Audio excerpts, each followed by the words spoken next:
All right, I think we're going. So now I just shut down The web. that. Okay.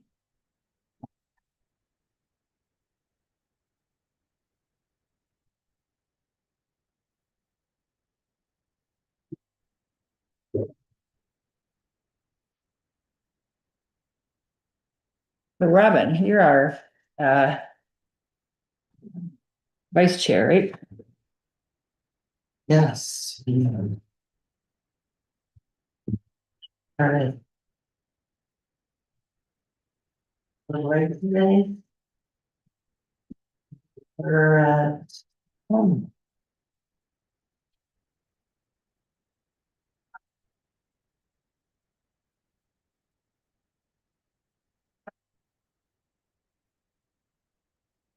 The meeting minutes from the 21st.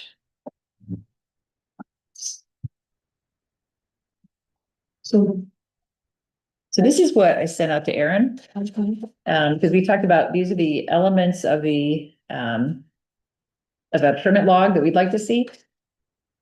And I never heard back. I sent him another note today, like, hey, are you okay with this? I can put this in a Google sheet so we can all be entering. I mean, you could enter at the same time. We wouldn't have to even need you to print it out for us. We could all just go and see it. Yeah. At any given time. He didn't answer it. Nope. So I sent another note today, like, hey, just want to make sure that you saw this, what's going on, but that document is what was on the table I here. didn't see that document. Yep, that doesn't have permit numbers. It doesn't tell us what year anything was.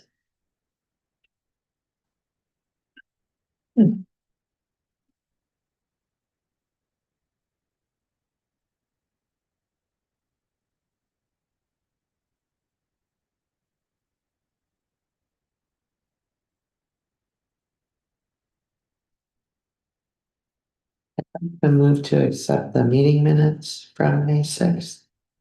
Second it. Curtis has a favor. Mhm. No more E's on E's. Yes. What? Oh, I have Lynn on with an E on, so I'll fix the 21st before I send it in. Oh. I took it out of almost everything and then No E, no E. Okay. I have all these friends with Carol with an E Yeah. and all these friends with Ann with an E. Just sorry, so sorry. It's okay. I know if you want to put two N's in my name, I'm like, no, it does not have two N's.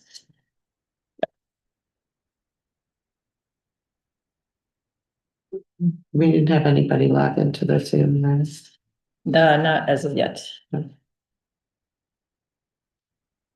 Okay, so what's missing or different on that, Dawn? It doesn't have a permit number, right? Oh, this here? No, it does not have it.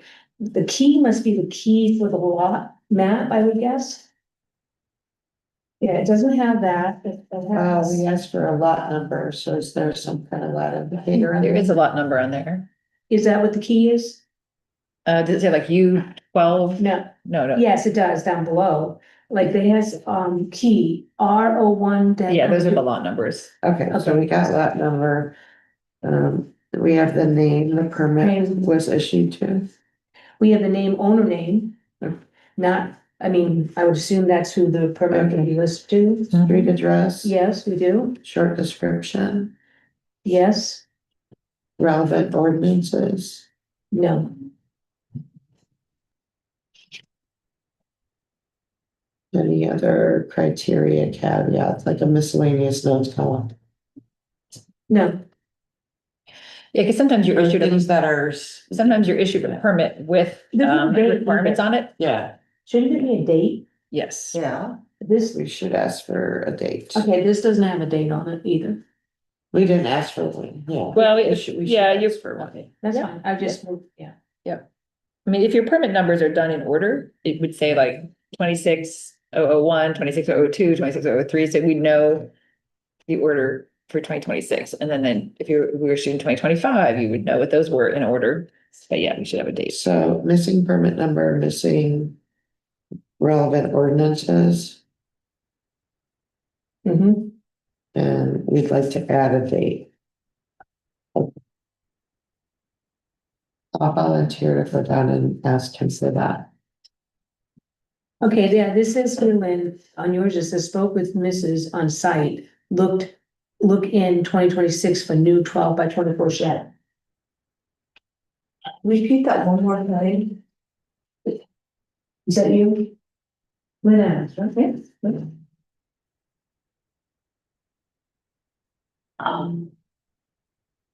No, he came into the town office. That's what threw me through the, Says on site. Aaron did not come to our house. But it does say on site. All right, Okay. so I'll go, talk to him in the town office since email's not working. Cool, thank you.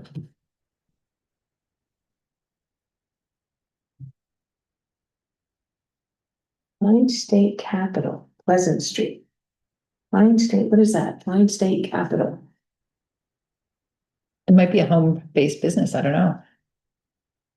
New home, 28 by 48 on Pleasant Street. Which one is Pleasant Street? 108 is Pleasant Street. When Is any of this confidential information? Nope, Is there any reason why we can't ask for this to just be posted somewhere? Either on our drive or on the Canton website, whatever's easiest for him. there's no reason that can't be. Okay. I think that would be. I'll make that request to see if that's easier, because then we're saving paper and it's all recorded in one place and. Well, this is an interesting one. On Pleasant Street again. S26, whatever that means, unregistered campers, people living in. I'm sure that's the lot at the end of 108, right before you get to the 35-mile-an-hour sign on the left-hand side. There's a guy that's got about Around Pinnacle. 4 campers in his yard. He Trailer, had a half of a double wide, like a half, it like cut down the middle, like half a double wide parked in his driveway. is it right next door to Ernie Edmonds? Yes, Okay, I'm guessing that's the property now, and I don't know if there was. I don't know what that means. If that was a permit violation, I don't know if that was the guy asked for some kind of a permit. It doesn't say, right? It doesn't really tell you what they're asking for there. no, it just said for unregistered campers, people live in. Sounds like a violation. So those might be site visits, except you're saying nobody ever came to your property. But it's written A on tax there. assessor came the year after we asked for the permit to see if the shed was built or not. And I said, no. Prices of Could I take lumber. that with me Certainly. so I can review that with him?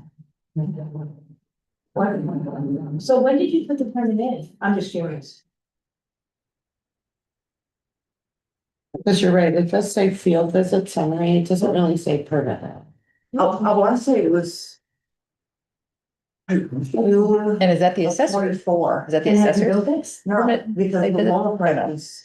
I don't know what our code of, No. 'cause Okay. was Aaron the code enforcement? Yeah. Was Aaron the code enforcement officer when you were doing that? No, That's what I was thinking, because he's only been in about a year, I think, yeah, or less. so did. But still, no one came. Right. To our house. That's why I'm wondering if that might be the assessor's site visit log or something. I don't know. I don't know. We will find out. Robin's on it. Who was working in the town office before Aaron? Well, who? Oh, Hutchins. Her maiden name's Hutchins, or no, it wasn't. I think Nikki, somebody. No, it was a man that was working in there. Oh, well, we had a Scott, we had a guy named Scott who was our code enforcement officer. He was part-time between us and Hartford, and I think June of, or late May or June of last year, he officially retired. And then Aaron picked it up. Who was Bernard Bertrand Chase? Bertrand, Bertrand? I don't know, but I think, well, when we get to the Bill Main Conference Insight, there's other things that are gonna be relevant to that town. I'm just hoping my name's not in here. Wait, is it? Well, my name's in there, my loan people really messed up because Oh, no, usually, they. They send a check to the town. Scott Mills was our code Yeah. enforcement officer up until, last summer. No, This is why All right. Okay, old business. So I still have, the cluster housing update is on me. I'll get that out in the next 2 weeks.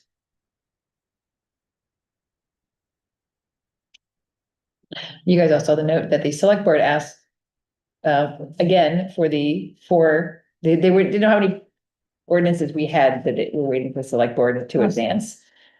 So I resent the stuff that we sent Yeah, something, like in April. Yeah. With all four. and have the Excel document too, right? That kind of explained our reasoning why we didn't, weren't advocating necessarily legal review.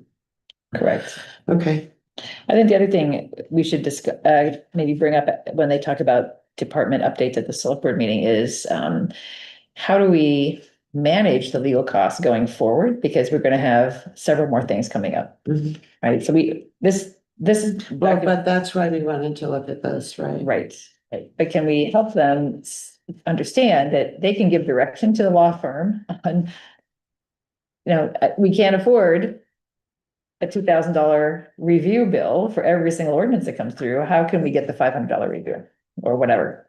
We can, as a town, we can direct that, but we'll see. how much is in there for legal? That's where it should. John. It's probably lumped Great under, minds. I would bet it's lumped under professional services, and I doubt if it's broken out, but it might be. So we can ask at town meeting for that breakout if it's not in here. Okay, budget committee. Recreation. Yeah, put that in.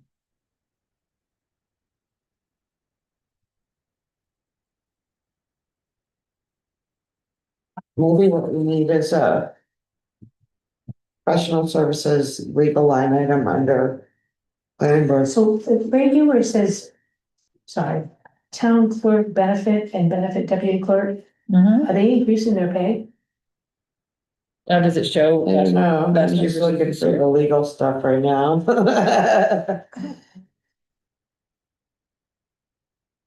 I don't know what that means. That's great, professional service, legal, You found it? yes, You still looking? there's no page number, so it's Article 24. Oh, yeah, I'm there now. Okay, Down where it on is. the bottom. So last year, we approved $5,000. We So they put spent 10,000 in. 6. They put 10,000 in, they doubled that.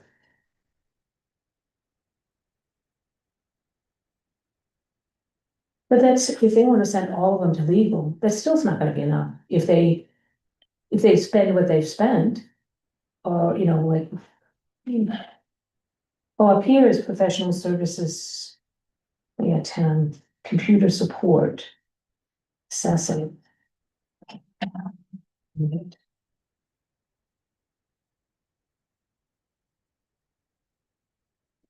I do have to say, somebody asked, as I was walking out of a meeting, who the new town attorney was, and they said that name, and the person went, how can Canton afford that attorney's house? Like, they're one of the most expensive attorneys in the state. But I guess, I don't know who else. I don't know.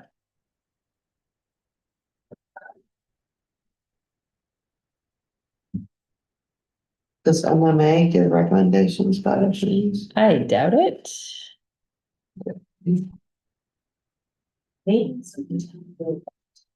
Okay, so they've doubled it, but since we don't know. I guess all we can do is ask the question, will that be enough to cover Mhm. what you want to be able to do with reviewing all the planning board documents? This isn't.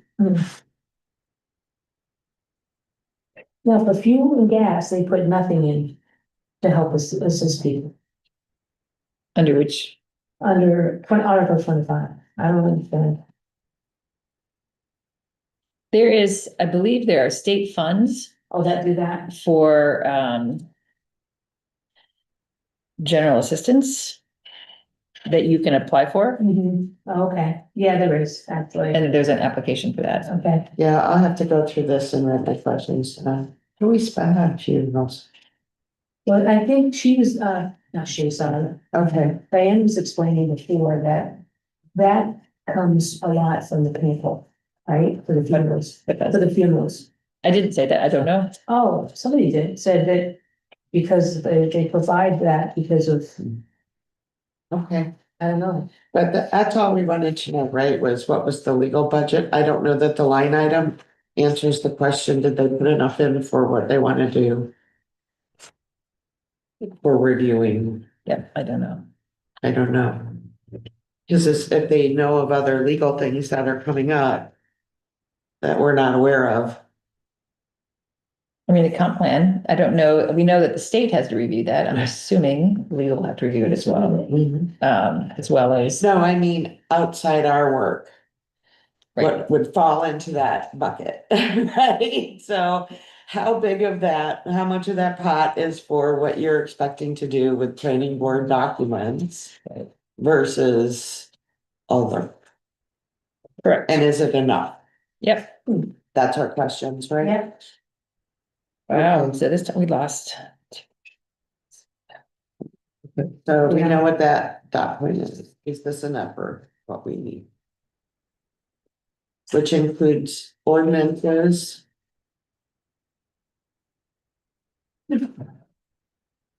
And comp plan, Mhm. anything else that comes to mind? I mean, certainly any other legal questions Legal. that can't go through MMA. Like having a lawyer review the specific application for the solar project, review the and or question on the solar project. Believe if there's any FOIA requests that involve legal, there's a cost for them to deliver that result as well. Yeah, but that's not planning board related, right? Correct. So I don't want to bring that up as Yeah, a, yeah, you know, these are the things that the planning board thinks that we may have to expend funds on, right? right. I'm guessing we'll have at least 6 ordinances, the 4 that are there now, at least 2 more plus the comp there's a plan. typo here. I just put ordinances, comp plan, and any legal questions that can't go through MMA. Yep. So when we ask the question. I guess it's gonna be at the town meeting since we don't, Well, the pages are up to the 15, 17. 19 is missing. 21, 23, 25. 7. And it's, then you lose them.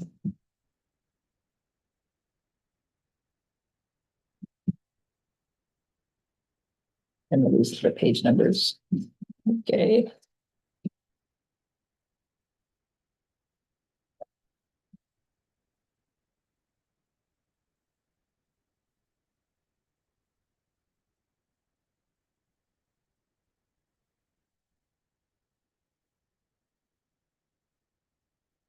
Well, I for one appreciate the big type. Sometimes they come out in super tiny, like yeah, micro type, and they're very hard to see. yeah, Very hard to take notes on. beautiful. Cool. Okay, LD 21. So I learned a Great. lot at this building conference about these auxiliary dwelling units and different things about that. So I'd like to take between now and the next session and kind of pull together a summary of what I've learned, what the legal thing says, what AvCog sent us, but also what I heard about in this session, and look at our ordinances and say, this could affect our housing and minimum lot size ordinance. Maybe our cluster housing ordinance, which we're still reviewing for other stuff. Do we want to have a separate, auxiliary or dwelling unit or accessory dwelling unit ordinance just for that, which might make it clearer? I don't know. So I'll have a recommendation and some ideas at the next meeting. Because there's a lot of discussion about, there's different rules in different parts of the state. I want to really look at that legislation in depth about, because they want to encourage a couple things, right? If you're, let's say you're a young person who can't really afford to buy their first home, but if you have this little rental unit on the back, you could maybe get enough income to actually afford to buy your first home. You want in-laws, a place for the in-laws to move into, or, You're talking like the new thing now, the tiny homes, apartments? well, it could be a tiny home. It could be, one of the things they talked about at this Build Main thing was a model they decided that doesn't have, it's like a studio and it doesn't have a kitchen.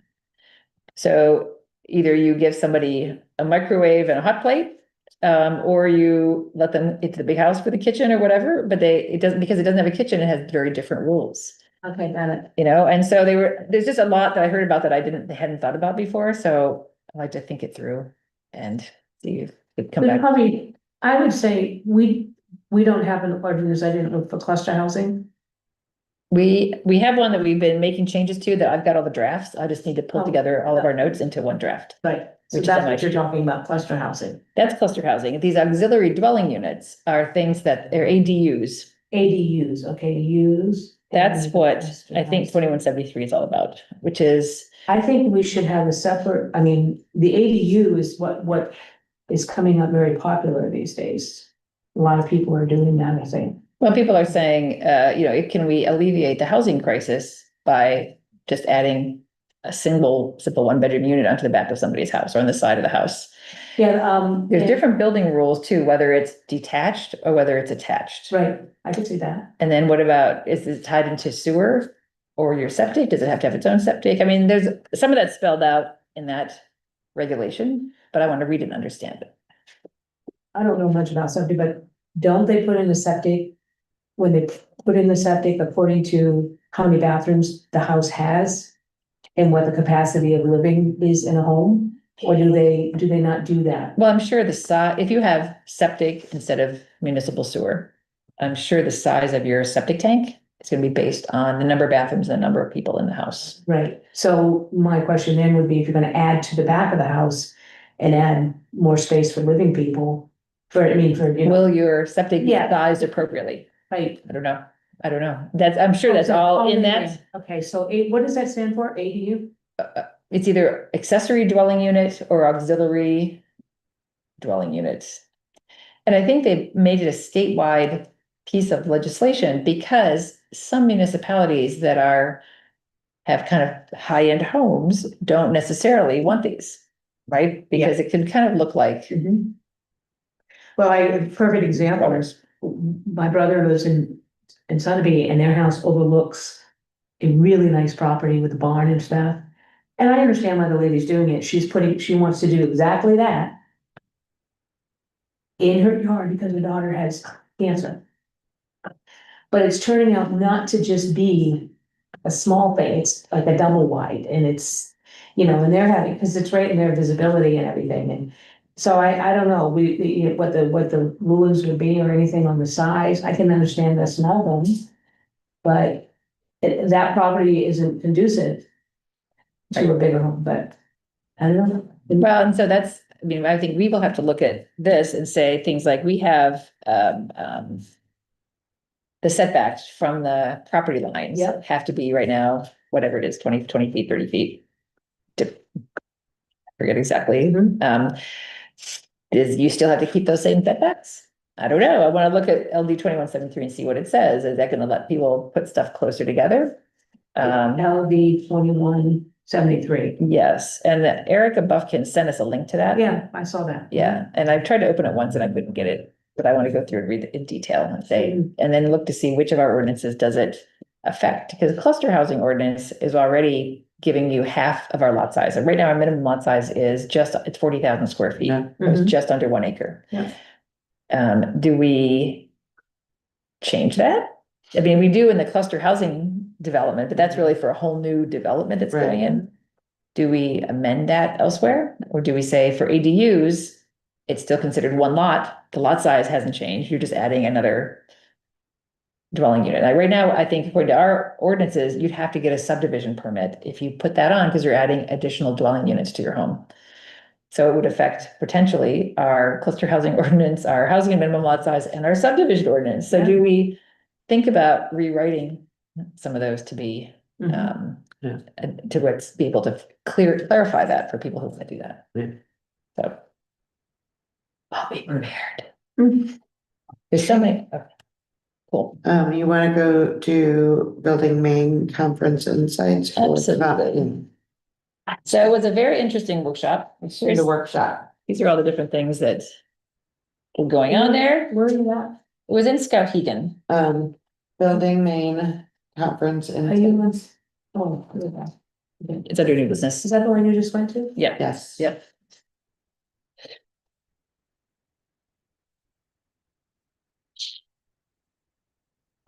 This is something else. Hold on. Hold on. Let's start. I got a bunch of stuff in my. Lots of sponsors. Look at all these sponsors. Wow. I know. So many sponsors. Half the book of sponsors. What was it, investment? Skowhegan. Saturday? Yeah. Oh, okay, here's some information. So the first thing I went to was a discussion on TIFs, this tax increment financing. Yeah, There's a lot of questions about whether we need to shift the legislation. Is there some kind of change that have to happen in the legislation of TIFs? There are two, which I thought was interesting, two organizations that basically have to approve a TIF, one or the other. You kind of fall under one. One is the Department of Economic and Community Development.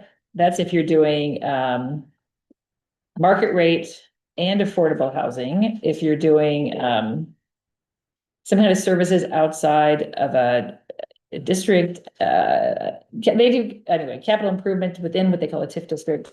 DECD does a lot of that with a municipality. Maine Housing does TIFs if you're specifically looking at some kind of childcare, recreational facilities, operating assets, finance. There's some overlap. It wasn't clear 100% which organization you're going through to get your TIF approved. There's some development challenges, and TIFs are super important for the town. I don't know that our town understands how best to use them.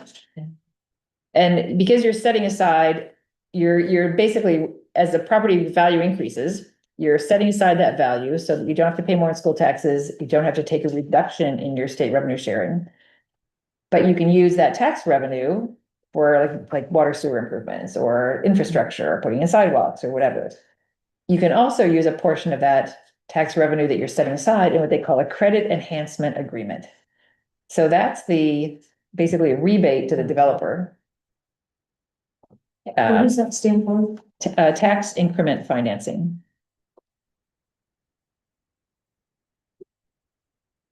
Okay, so.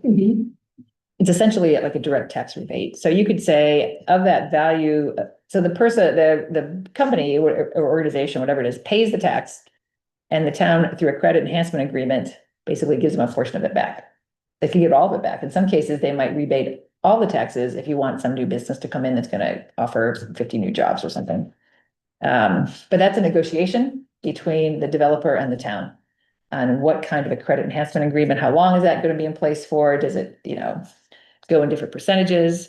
But it shelters the increase in value. It makes it invisible to school funding, state funding, and county taxes. And it's really helping to get a municipality to be a partner in development so that you're working on these things together. You can also use a TIF to support municipal bonds. So if the town has to take out financing, like let's say they agree to pave roads in a new development. And they want to take out a bond for that road improvement, or even you want to extend water and sewer into a new development, and the town takes out the money to do the water sewer extensions on a bond. You can use some of that tax increment that you've sheltered to pay down those bonds. So it can be a really nice net. Because a lot of small scale projects are very difficult these days to break even. And no developer wants to only break even. You have to make a little bit of money off this project. The challenge is always, how do you talk to the community? How do you get community support? Because they don't understand it. And people feel like that developer is getting a deal, we're giving them a tax break. And Pictures help me. Yeah. Like you start talking about complex financial tools to me, And I'll kind of track along with you, but my eyes glaze over at a certain point. If you show me pictures, Yeah. though, Yeah. I'll follow along a lot easier. You're a visual learner. I'm a visual person when it comes to Visual. that kind of thing, right? Well, and it's pretty easy to show, if we do nothing, right? Here's what's Yeah. happening with like the tax value of that piece of property or whatever Yeah. it's gonna be, whatever it's gonna be, right? If you build on that, here's now the value, like the windmill, Like, here's our house and here's the value. right? And then we make the house bigger and here's the value, just simple, right? Right, And here's the difference between those two well, and you can things. even And we're show, gonna shelter right. that difference, you know what I mean? that's right. Like, I wonder if Claude can help us do that. Claude, can you help me build a simple deck that explains tips? Yes, and I've seen some good presentations. Yeah, like if we could get our hands on something, Absolutely, and make it walkable, workable. yeah. And for example, commercial properties right now, commercial development is very difficult to be profitable without having housing in the same kind of development. Because that can be more profitable. So you have to kind of have these mixed use development areas if you're going to try to actually break even. So it's explain the concepts and then explain how it may apply to our town. Yeah, the community, the Or common some myth, of the ideas that we Yeah, might have. the right? common myth for communities is this is a tax break for the developer. That's what everybody Right. thinks, and that's Yeah. why they go like, But that's what you're picture. right. Myth buster, Right. So I just had a conversation about what would you want to keep from the current TIF regulations? What would you want to modify or add? What would you want to abandon? So that was what the conversation was all about. I don't know that that's going to lead to anything, but the two people that led that conversation, are really knowledgeable about TIFs in multiple states in New England, so they were a great resource. Great. Well, and the other thing, the question I thought was really interesting, which is you, as a community, we have to determine what you're willing to say yes to for the betterment of the community. And I thought, ooh, that's a great way to position some of our charrettes. What are you willing to say yes to for the betterment of our community? And that kind of gets people. That's in your notebook, right? It is. Okay, good. It's underlined. Then I won't write it on my notes since you're in the notebook. When we're gearing up for that. There's a lot of discussion too, like you have to define what they call a TIF district. And it basically says increase in value of this project. Now you can modify your TIF to bring in additional projects. You can also say, we're going to use that money for things like water sewer extensions but you could also phrase it as improvement of municipal services, right? Such as blah, blah, blah, blah, right? So if you want to then bring in some additional improvements of municipal services, because it's in the original TIF documents, you can do that, right? So there's a lot of ways to how to write the TIF that give you a lot of flexibility, that kind of thing. I thought were very helpful. Everything requires a public hearing, a DECD, if you're going through them as the financing source, they require a special public hearing, or a special applications and kind of stuff. Mhm. Right now, there are certain statutes like these, it has to be for 20 years or 15 years or 30 years or whatever.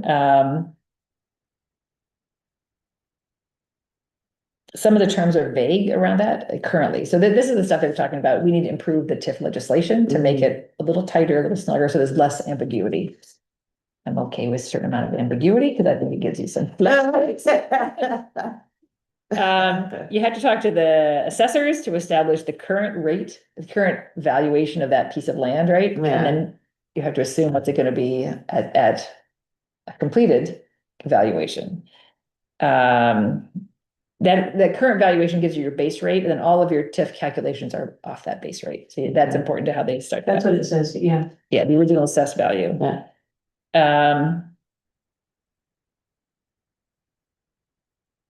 There's a So button, so basically, anything above the base value, once the development begins, goes into a TIF fund. well, once it's That's assessed, sheltered. once it's assessed, that valuation is sheltered, right? So when we get a statewide valuation every year, now the monies that come to us from the state and our school taxes lag a couple years, right? Because that assessment value gets reported to the state. It doesn't actually get into those school and tax calculations for about 2 years. So like we had the windmills giving us, I don't know how those were taxed. I think that's another thing we perhaps have to work on as a community, like how do we tax those things? Or solar projects, right now Yeah. people say we don't tax them at all, I'm like, when I talked to the assessor, he told me other communities were taxing them. Yeah. Not just on the capital equipment they put in, but on some measure of what they're producing. What they're producing. Yes, and I'm like, how come we're not doing that? So I don't know what, if we could maybe need to get a little more adept at how we tax things, but. They also, the thing, like, what are you willing to say yes to? There's also the but for case, like, if you didn't do this, here's what happens, right? It's a little bit of the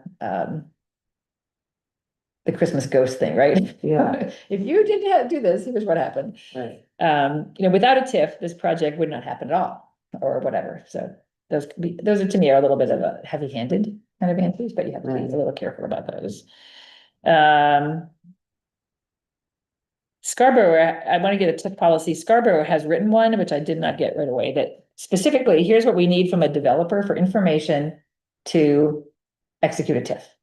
Right, so they specifically have a form that developers have to complete or have to provide this long list of information, so the town can then determine if they want to do the TIF or not. Yeah. I don't think we have any of that here, but I think we could do that.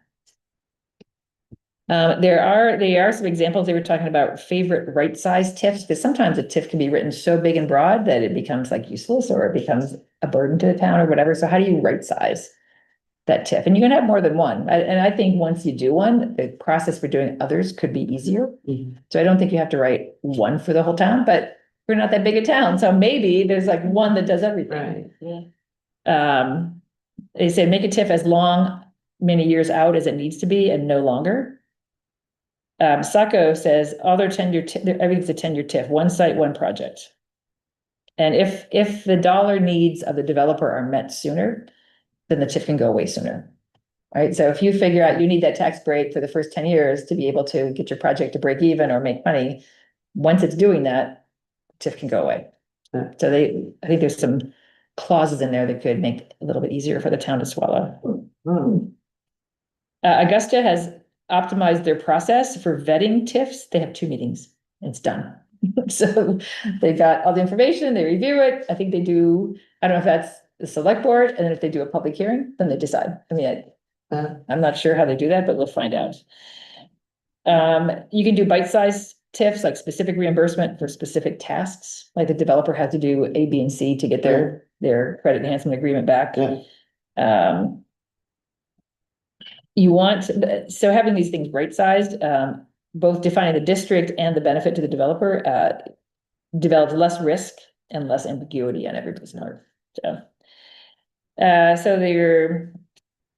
they're discussing right now about, there's current discussion going on about changes to the state funding formulas for education. Completely separate from TIFs, but if those formulas change, the impact might change of this as well. So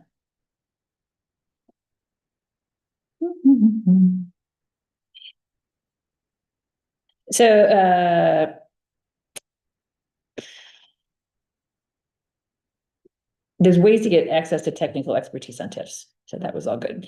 There's a lot about the mill rate times evaluation, which is what basically the formula for determining how much you're sheltering. Right? So if our mill rate goes up, so you could look at a project and say, hey, this qualifies for this, blah, blah, blah, blah, blah. And here's how much you should choose to value that TIF. Anyway, that was one session.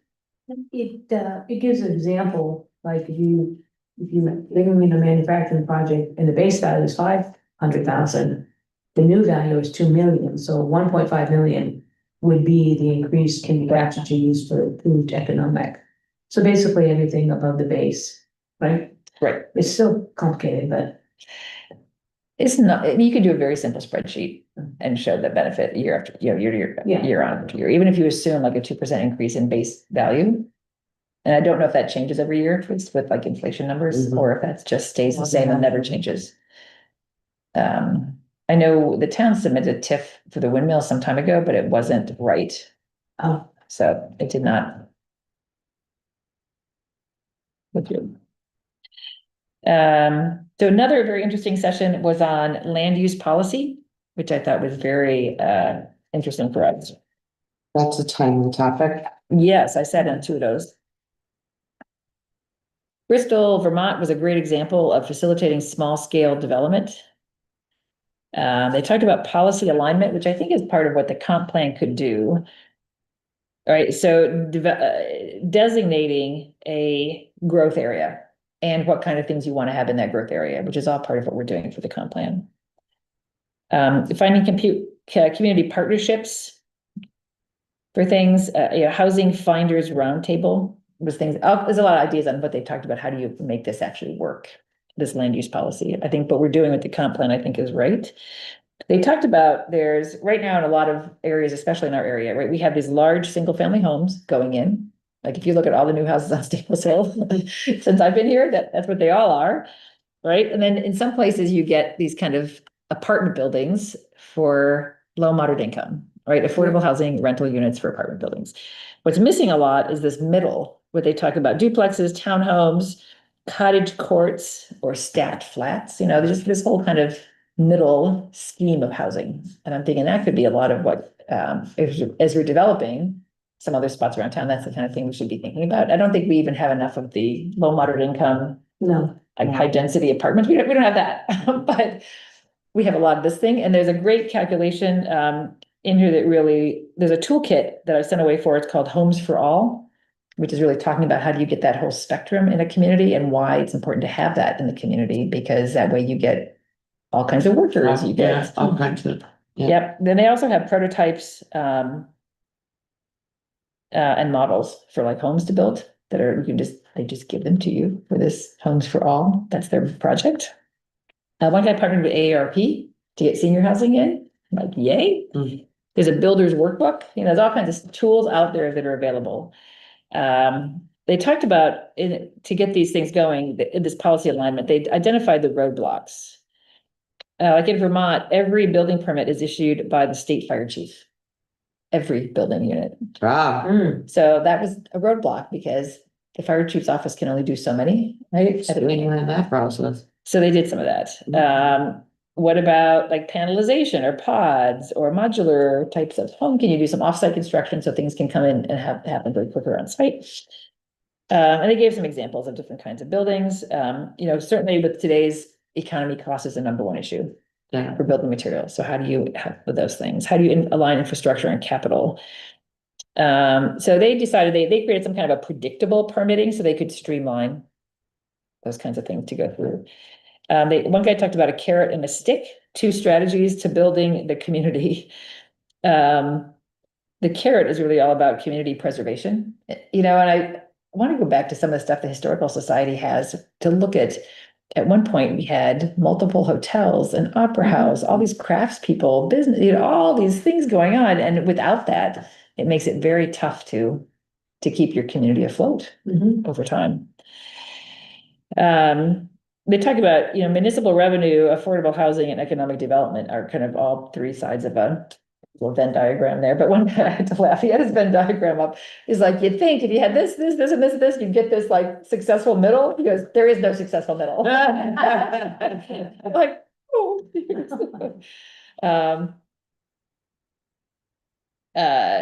Some towns have changed from an architectural based code to a form based code. So there's all kinds of things that potentially we could do. Some of these things don't matter to us or don't apply to us because we don't have zoning. We Right. go by, we've not as a town adopted what they call MUBEC, MUBEC, which is Maine Universal Building and something code. I forget what the E stands for. Maybe building engineering code.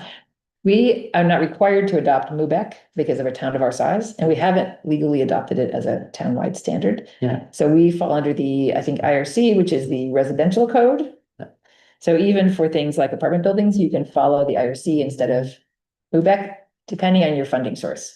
If you use any kind of state or federal funding in building any of those structures, you have to automatically, Right. so you can have a little bit of variation, like one code has 7-foot ceilings, one has 7-foot 6-inch ceilings.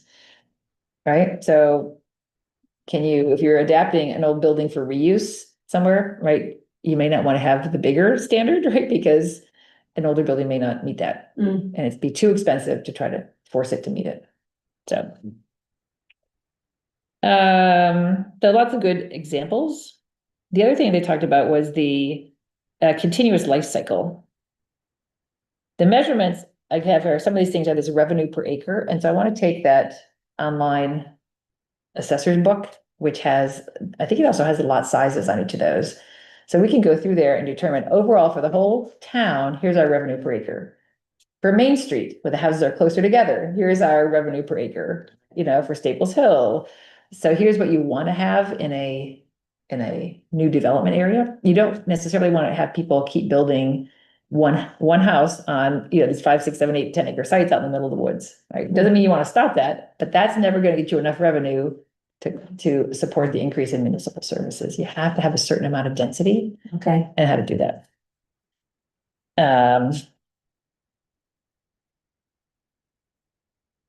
Anyway, there's all kinds of calculations like this business and is impact. that because of the, the public works and all that kind of stuff? The density, Well, it is. But you're talking about an apartment building that might be $2 million versus a home that might be 200. oh, I get you, okay, I got it, it's the tax revenue value, set Per acre. value per acre, got it, Yeah, okay. and you all have right. to somehow increase that. And there's, South Berwick has changed some of their land policies to show where it's easy to protect the rural, because we don't want to give up our rural character and our woods and trails and everything else, but it's also easy to support the city development if you can help people understand why that's so important to do both, which we can do. But there's the ability to walk to create social infrastructure. Can you walk to a senior center? Can you walk to get an ice cream? Can you walk to church? Can you walk to these places? So you don't have to get in a car and drive, right? What if we made that a goal That'd be a good one. for like Yeah. Main Street and Yeah. down 108, that could be a really interesting thing. And it used to be, really, Yeah. you could walk to everything. Yeah. There is a survey that this guy did too, which I got a link to it, called the Maine Place Code Survey. He thought it was going to take him months to do it. It took him 2 weeks. So I'm going to find a copy of that survey and see if that's something that I want to think about. You mean to survey the whole town? I don't know exactly what they included in that place code survey, but that was for South Berwick, and they had, South Berwick sits in the corner of another town. And so they had a little downtown, little kind of densey area, and then this one big street that went down that didn't have a lot. It had a manufacturing factory, I think, on it. But then that town merges into the next town's main street. So they're like, okay, there's a lot of unused good stuff on that corridor, and they had this whole housing development kind of off to the side. But it was, it looked like those pictures that you see on that, house, whatever. It was a neighborhood, basically. But nothing from there was walkable to downtown. And they found another spot where they could like turn this corridor that was like doing nothing into a really beautiful park. So they by looking at those maps, those big maps, and understanding some of these principles about, hey, we want to condense certain amounts of development here. And we want walkable, we want accessible without a car, blah, blah, blah, all these things, it helps create a shared vision for where you want to. Yeah. That was all pretty cool. Parking is a big deal. You're gonna have residential and commercial. Where can you have on-street parking? Because that is a huge benefit if you're gonna attract people to come to any of these, anything rural, any retail type of stuff.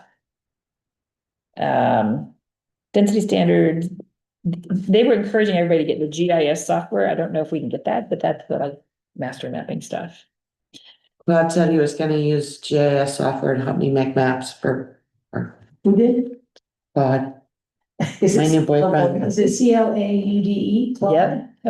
Yep. The other thing I thought was very helpful that I thought we should put on the front of our thing is nobody is coming to save us. Oh, that's good. Yeah. Which is right there with hope is not a strategy. Yeah. Right? You Yeah. keep doing the same thing you've been Yeah. doing and expecting a different result.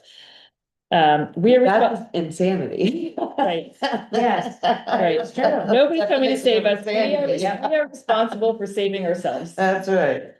And addressing one problem at a time. Which I think if the comp plan can identify some of the issues, I think we can get there.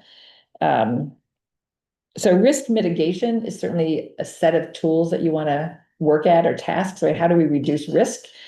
Which are things like TIFs, which helps attract investment, right? And then you want to invest in change. Which are all lovely motherhood and apple pie statements, but you have to have 20 units per acre in one of these cities to break even.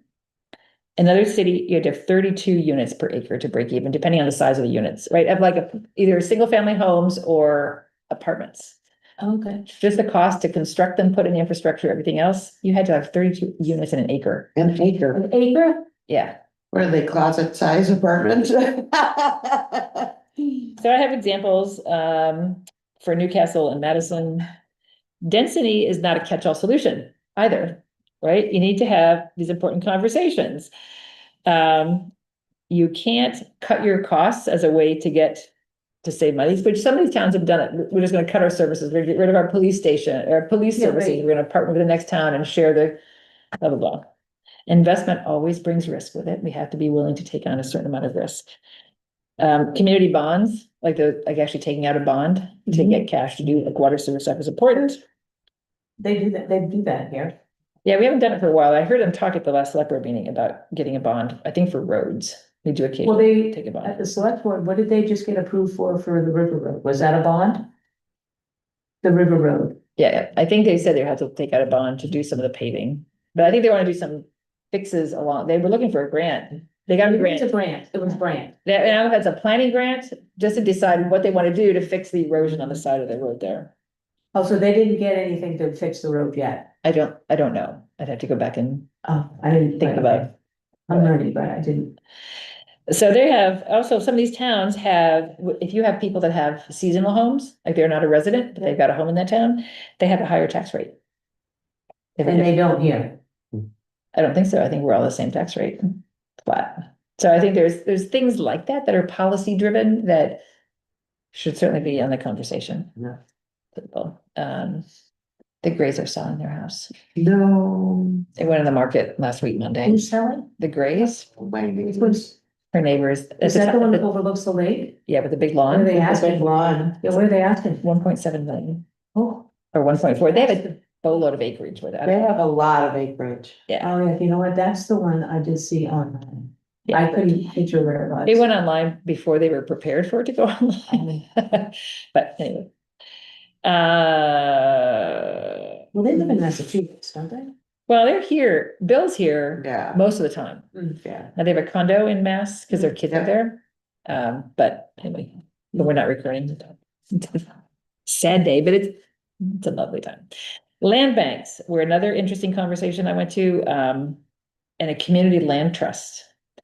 So they were talking about, what do you do with properties, for example, that are either abandoned, or if there's like one spare lot in between houses that's just sitting there vacant, but if you could put something on that could generate tax revenue, you'd be better off overall. So there's a lot of examples of what people are doing with these land banks. I thought, so right now the town says all the time, we don't want to be in the business of owning land. They own the town forests and they've got the buyout land. You can't put a new house on the buyout land, but you can do Right. other things there. But there are some houses in town that have collapsed, that are just sitting there. Yeah. Yeah. So if you could somehow figure out how to do a land bank or a community land trust. Is it, you saying land bank? Okay. Yep. So there are people around the country that specifically go around and acquire those properties at a heavy discount. Like one town tried to bid out a piece of property they'd acquired for non-payment of taxes, but they had a minimum, right? And apparently nobody met the minimum. So people wanted it for dirt cheap. In the end of the day, they sold it to a land bank for a very low price because the land bank was committed to putting new, whatever it was, I don't know if it's commercial or residential, but put something new on that property, fix it up, clean it up, put it back on the tax rolls, right? That's their whole goal. That's their mission. So I think we could think about in one of our conversations around this stuff, because you could probably identify 6 or 8 properties or more around town. Yep. That's in some towns they do, I don't think I'm not talking like eminent domain, you're not taking away anybody's land, but if it's vacant, And I, certainly think we could look at people who've aggregated a lot of non-payment of taxes here. That's why I was asking about that one person. He got a lot of properties. Well, the question is, I mean, there's not been a mechanism to do that in the town. There is now Canton Development Corp, which we Yeah. introduced to the select board last week. Also, the select board meeting, they said that even if they're paid up, their name is still gonna go on the list. Well, you have to send this to print at some point, Right. Right. right? And then if people come in the next day and pay their taxes, it'll still be on the list, but, I mean, they put tax liens every so often. I don't remember where that list is in here, but. 23, Page 23. well, it starts on page 21. Okay, there you go. Yeah, I mean, and you can also, if you look at these with the tax maps and figure out where these are, right, then you can start to say, that would be a property for a land bank, Hmm. right, or for somebody to come in and actually help develop that.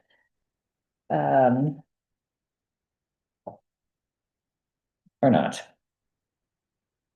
So anyway, some of these are all, yeah, that's all 26, didn't even show.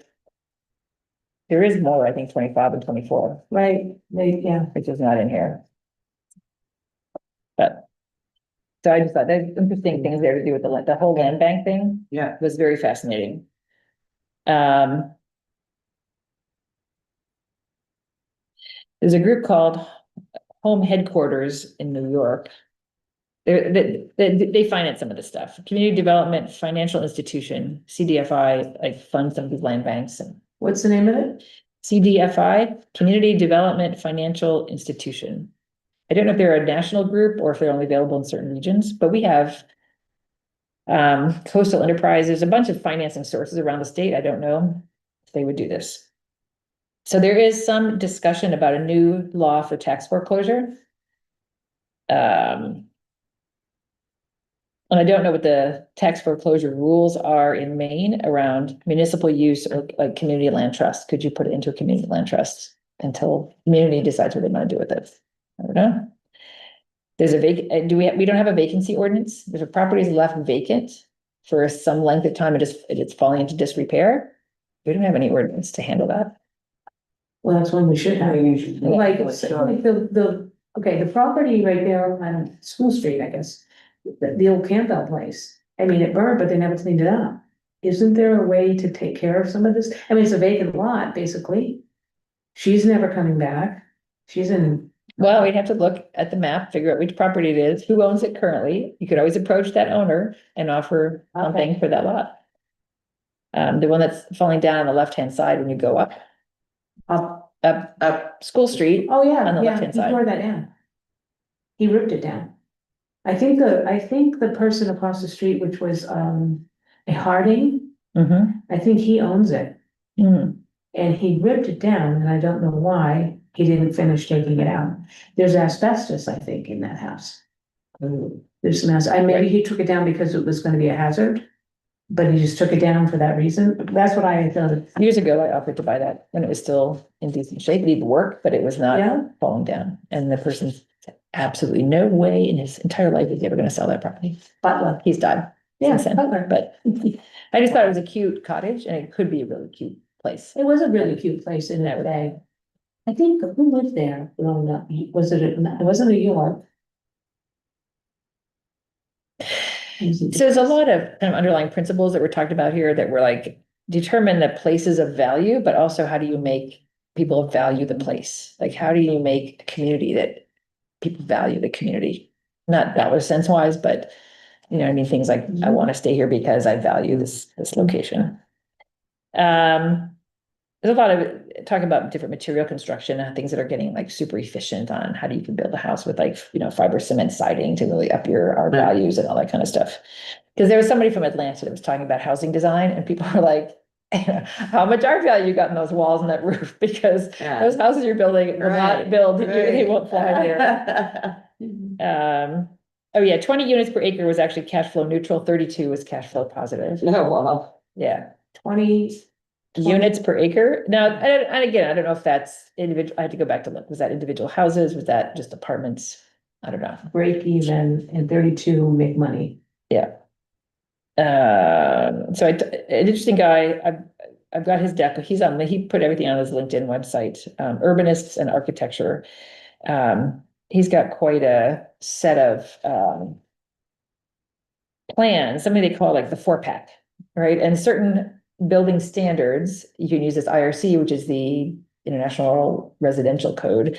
But if you change it to a different structure, like 2 stories instead of 3 stories, or if you go to anything else, you have to now go to this other code, right? But you want to keep it in this because it's cheaper to build. Yeah. Blah, blah. I mean, a lot of tips on how to do stuff. He's got a housing catalog that you can just go in and pull from.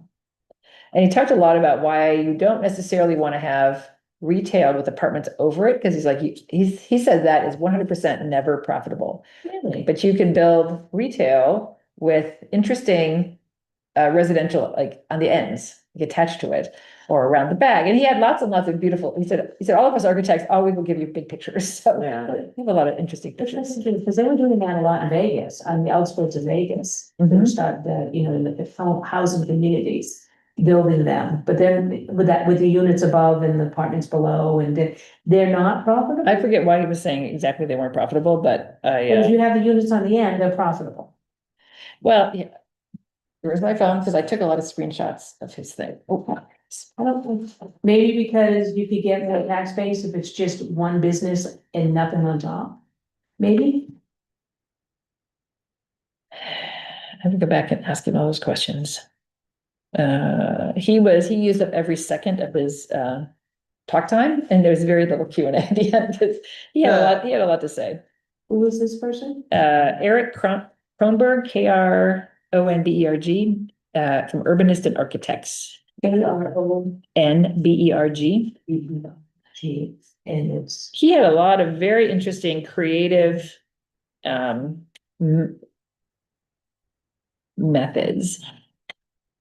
Now, here's one that he said actually was profitable. This is interesting because it's got flip for me, come on, flip. So he's got some retail in this corner here, but like right next to it's a doorway, the doorway goes up to the residential stuff. This is the one he was talking about that said, that's retail, this is all residential, and you kind of build it all together. Yeah, But he said, if you try to put like apartments over top of that, it would never work. yeah, should have done. So that one, the middle section of that is retail. Oh, I thought, that makes more And sense. apartments on one You know end. why that makes more sense is more units, Probably. a lot more units. So here's one that he said that was part of a specific project. Now, this one did have retail of these lights at the end. But he said right next to that, if you look at the doorway goes inside to a hallway upstairs. So there are people over top of that, but it's more of a. But you'd have to develop higher to get Right. more units. Yeah. Correct. Type of thing. But he said, right down the street, they're not. And I think his example here was how they had taken a real interesting architectural survey of the community. Uh-huh. And they found a lot of these like V-neck, Where's he out of? this was Atlanta, but these are projects were all over the country. That kind of New England style homes with dormers and all that kind of stuff, Yeah. right? So they could design this whole new community to be consistent with the style of the. Of the area. Yeah, because when I first started looking at this, I looked at a bunch, you could get free designs from affordable housing stuff all over the state of Maine. But everybody wanted to do the 9-box apartments like you see in Lewiston or you see in Rumford. I'm like, I don't want a box. It has to look like a village. He's known as the zoning whisperer. He is. He was a very nice guy. Very nice guy. Because of his expertise in navigating zoning regulations and the redevelopment challenges. He talked about 1,100 square foot, 2-bedroom home will never pencil, never be profitable, whatever their building codes are down there. You need a 900 square foot, 2-bedroom home. But in some municipalities, wherever he's designing, they have requirements for how big a bedroom has to be. Mm. And like, really, I have an old farmhouse. I have very tiny bedrooms everywhere. Yeah. 2-story is more land efficient, right? Because you're getting, more stuff up. I'm like, so they have finance, he talked about junior ADUs, these little plugins that can go on the back of the house. That's the ones that, it could increase, affordability because now you're buying a house, a kid maybe buying his first house, he can become a landlord. Yeah. I know my older brother, when he bought his first house, he had an apartment up top and the first floor, he lived on the first floor, he rented the upstairs, Yeah. and that's how he could afford the house. And you also can keep, if you keep housing under certain conditions, certain standards, then it becomes fee simple, like mortgages for the people who are buying those, which makes it easier for them to finance. Right? If If you, the home's very good repair. right, Is that I what you- think they're talking new construction, Yeah. right, for some of these things. But if, Fannie Mae and Freddie Mae are currently offering conventional mortgages, I think, on the ADUs. So if you want to put an accessory dwelling unit, you can get financing for that, whereas 5 years ago, you couldn't necessarily get that. So anyway, it was just very interesting. Those were some of the biggies. But I just like, nobody's coming to save us. I am starring that, write that down, because that could be on the front of our comp plan. I really like it. Yes. What's the other part of the saying on the front? We're responsible for saving ourselves. Is that on the comp plan now? No, Oh, no, responsible for saving ourselves. I mean, we could put a couple of interesting things there, things to help set the stage. Put on your big girl pants and save yourself. Which I went to one of those Yankee exchanges at Christmas this year, and somebody actually had this giant pair of big girl pants. Big girl pants. Oh my God. They were like this, I mean, this big sideways, huge. Yeah. You could fit Yeah. 4 people in there, basically. But it said right in the front of them, big letters, big girl Yeah, pants. big girl Like, I pants. think we should borrow those for one of our sessions. Yeah. Need to put on our big girl pants. So you can take a look, I mean, go ahead and take a look at these and just scroll through those, because there's a bunch, I took a bunch of this, I will get his slides and share them, but those were just really interesting to see. Affordable and attainable, so I would assume that he does things outside of Atlanta, all over the country. Yeah. Well, and there's other architects, I know the Canton Development Corp, Yeah. which is a nonprofit, has an architect now on the Yeah, board there, yeah. who's very good at the same kind of thing. Dan Miller. Yeah. What's his name? Yeah. You know. He didn't Dan's the grow one up. who's here, gonna help us with our charrette, right? Yes. Yeah. He said he'd help us facilitate those public work sessions. And I'm thinking there may be a lot of these. If we think about how we break these down into like 2-hour bites Yeah, of conversation. Yeah. Which I think maybe by the end of June at our next meeting, we should be thinking about that. But I want to see I what agree. you're doing with the plan. I agree. Because summer's filling up and I'd like to start doing those. Maybe if we do like one every other week for a period of time until we Well, get. that's interesting, I think.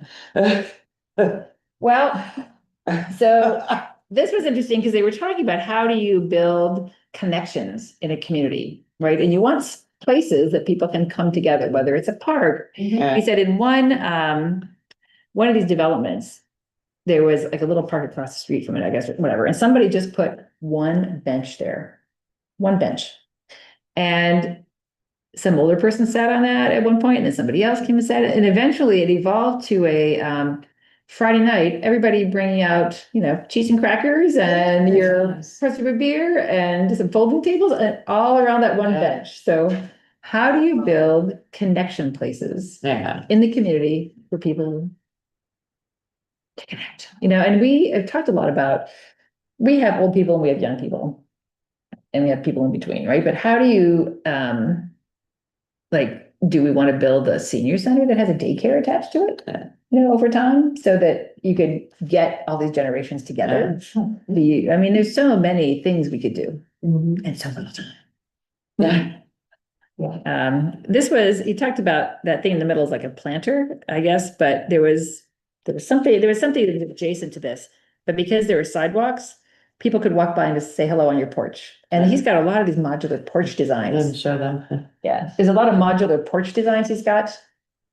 Where he said, this particular house could sit this way, but we've got porches that can go all the way around, people here to here. I mean, quick add-on stuff. Are they attached? I don't know. Look like a little sidewalk going up. Yeah, it does. But I was wondering if those homes are actually attached to each other. I don't think so. Oh. Think they're little It says- cottages that sit yeah. right next to each other. Oh, you know what it is? It's every, be yeah, duplexes. yeah. Yeah.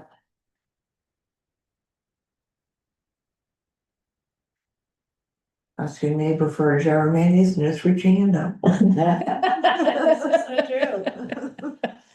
There is something to be said about having neighbors close. Yeah, I have friends in town now, if I text her and say I'm out of cinnamon or whatever, like I know exactly where her spice cover, she knows where mine is. Yeah. I said, don't even have to ask, just come over and let me know you're coming to get it, we're good now. So.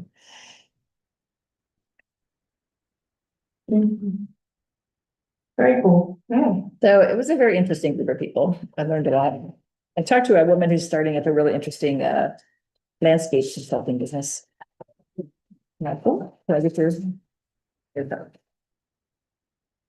So I will get as many of these documents I can get for free.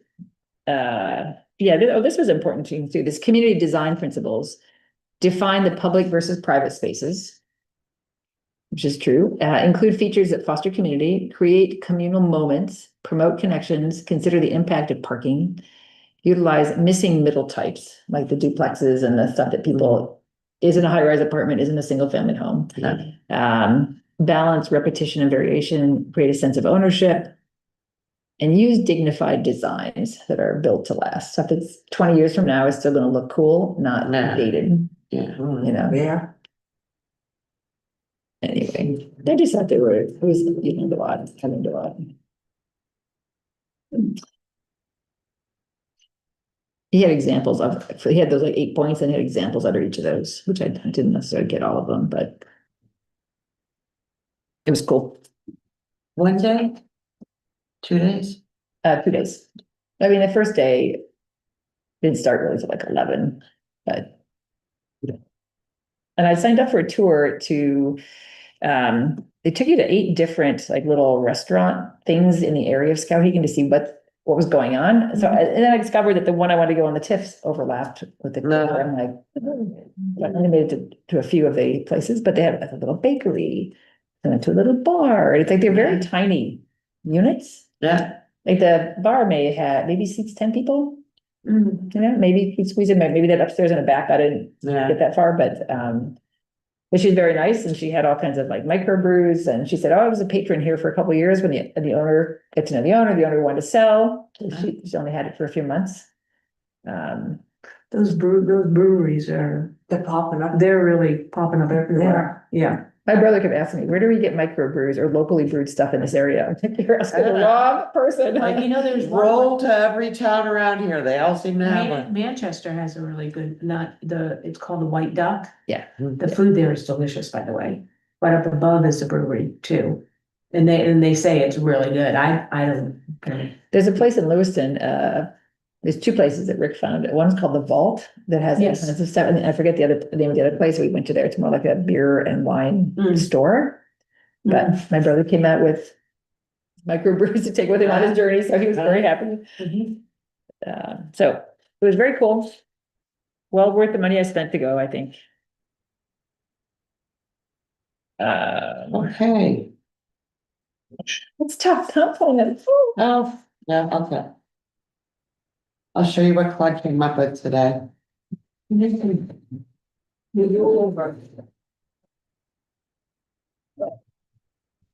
going? Here comes the bright squirrel on something. I can see from here. I can see. Oh, that is one big cup.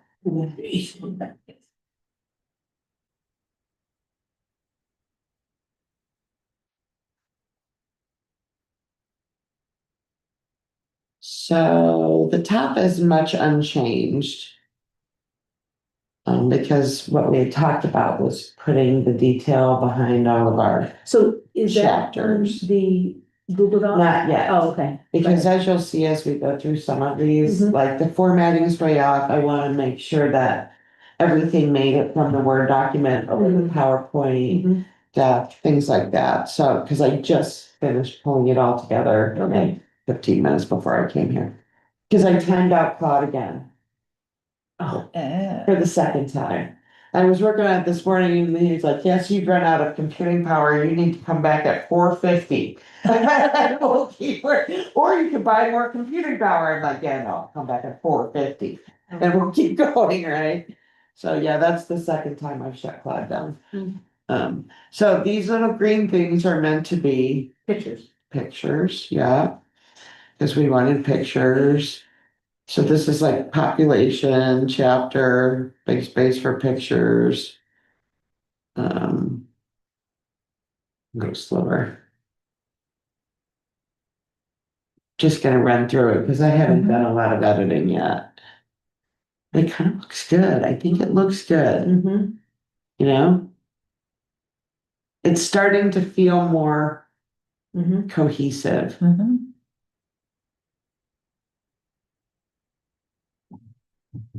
So this is the economy chapter. Number nice. Housing.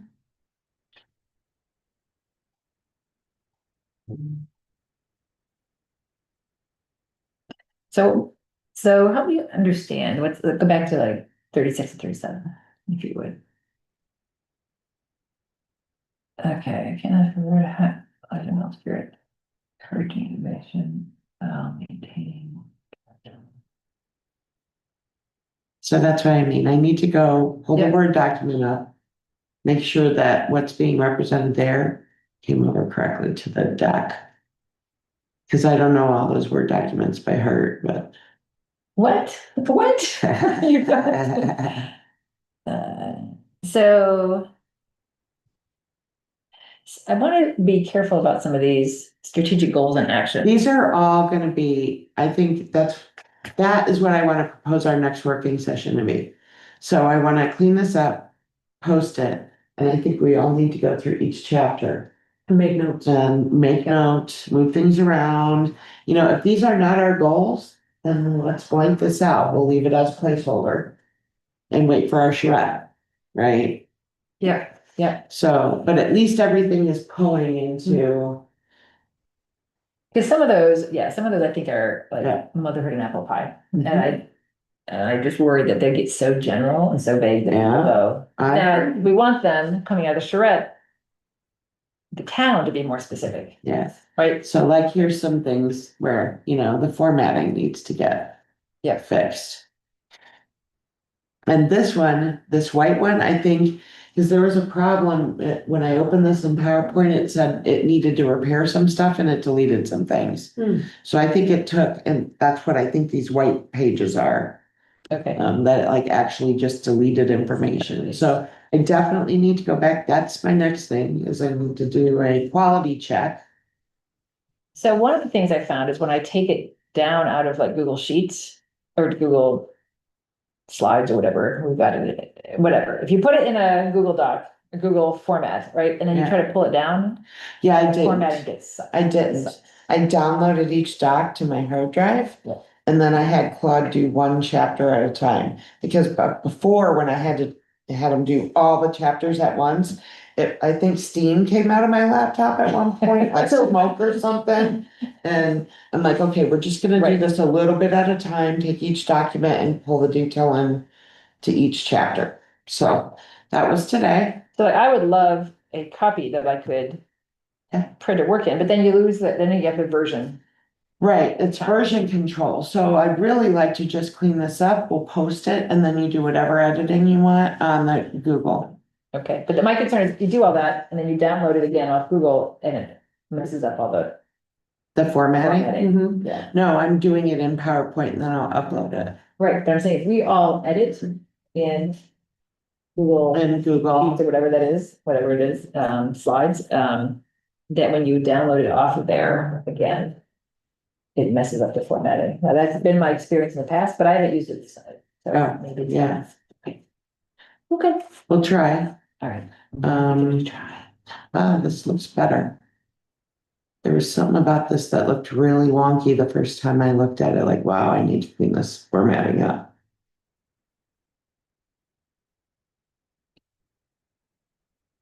So a lot of this is like shades of green, right? Like that's Yeah. green, that's light green. And then there was a bunch of stuff in the front that was blue. That, Maybe that's just my eyes. I think it's all shades of green. Oh, here, right here. Yeah, But this is in our goal sessions and we can change these for okay. sure. We can make them green. I think, yeah, I think it's somewhere up here, there needs to be a master visual, right? That kind of shows whether it's a Venn diagram with a bunch of circles that all come together, and these are all the components, but then you're Yeah. taking each of those components into those specific goals, Yeah. whatever. It just, you Yeah. gotta, for me, it has to be like, Well, these are these are loosey goosey stuff. loosey goosey because I had told them we didn't have that ready yet. Yeah, okay. This and the stuff at the bottom. I think that's why Claude made them blue.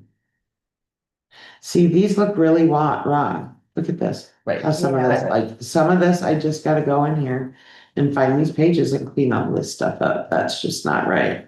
You know? You say there's 80 pages? Yep, 979. Yep. See, plan implementation is blue because I told him to placeholder it. Right. So anything I told him to placeholder, he made it blue. He didn't put it in the format that we were using. Okay, I'm good, I'm cool. Yeah, so I'm gonna leave it blue. That way we'll know to come back and update it. So next step, like I said, go and check, make sure everything came over and you've got it all in these. All the information and clean up some of this stuff. Wherever we had charts and stuff, it came over wonky. Yeah. Yeah, so I So I just say- have to go in and play with it. Somewhere on my computer, I've got all the raw data that I put into those charts, so that you can make those charts again. Or I made them in an Excel based on the data I had, and then I just did the over. So we could do that again if we need to pretty quickly. Yeah. Uh, So that's where I got today. Oh. And he said he could help me make maps, so that's the other thing I wanna work on. all right, But first I'll clean this up so I can get it posted. okay, When you I say think posted on Google Docs? on our Google Docs, and then I'll send everybody the link when it's out there. Okay. so like, what's in there for agriculture so far, or nothing, or is that still a pretty big blank? Not a lot. Okay, Okay, let me get to it. Here we go. Existing land use. See how the history came over so weird? That's just so bad. I gotta fix all that. Look at that. It's so bad. Okay, well, And looking at a history book. well, that was kind of a weird section, I thought anyway, but it was all right. where are you, agriculture? Let's see what chapter. That's the other thing I want to do is eventually, these are like, I want to make these hyperlinks.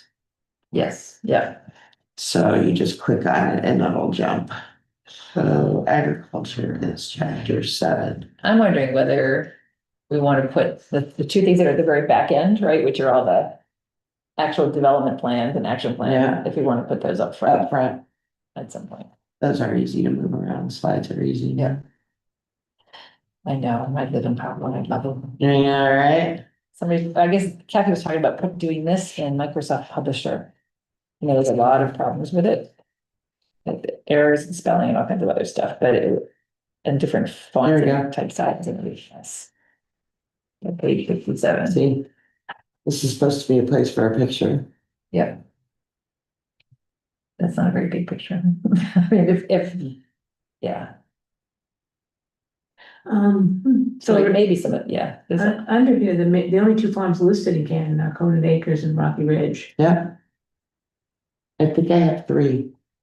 Well, Ferris, Because- and then you've got all the stuff that's,